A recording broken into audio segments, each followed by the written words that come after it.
Well, our companies need the most skilled and the workers with the most integrity and education and dedication, and our veterans are highly trained, and also they're very, very disciplined in their approach to life and to work. So our companies need those skills.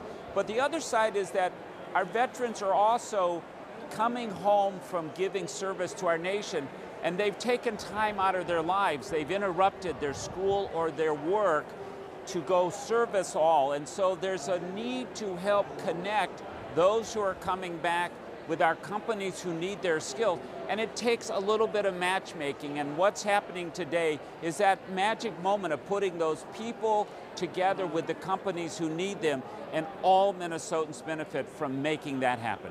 I think the key thing today, and this is for all companies and all hiring, is for companies to know that there's a kind of value-based hiring. Yes, there's expertise, there's training, there's certification, but we all know that the technology changes very rapidly, the demands, job titles, and so we know there has to be a combination of people who come with the drive and passion, the honesty, all the values that we really treasure here in Minnesota, and with the skills that say, I know basically where you as a company want to go, but together we will make that future. And I think that's the thing that a successful company does.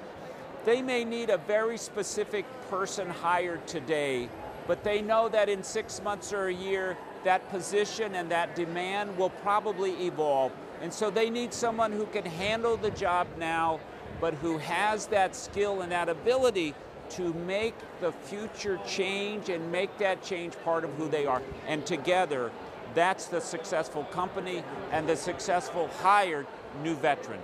Companies now have been a little traumatized by the difficult few years of the economy, a little slow to get going, a little cautious, that's appropriate. But they also are aware that the economy is revving ahead. Our Office of Secretary of State is where new businesses register.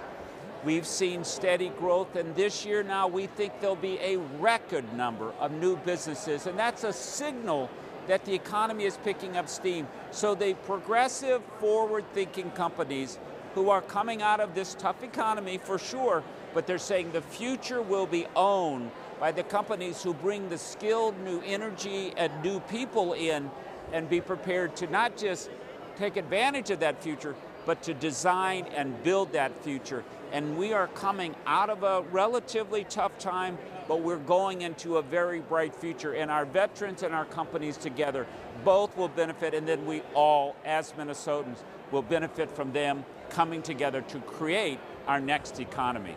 The skills that many of our young men and women have gained through their most recent active duty service, Afghanistan and Iraq, but also in other parts of the world as well, has that technological edge to it, the most advanced technological development. That's exactly what our companies are looking for. But they've also been trained in medical and nurse and wellness and other things that have to do with our emergency and our crews who are helping people perhaps with trauma. They have certain training in other fields of communication that also make them ideal for the sort of new economy that we have. And so they're coming back at a time where the economy is moving towards them, rather than, I think, in some prior periods where soldiers and others have come home from military service and then the economy had kind of moved past them. They are in fact leading the economy, and that's what's great about an event like today, because you can see that match being made, putting those things together.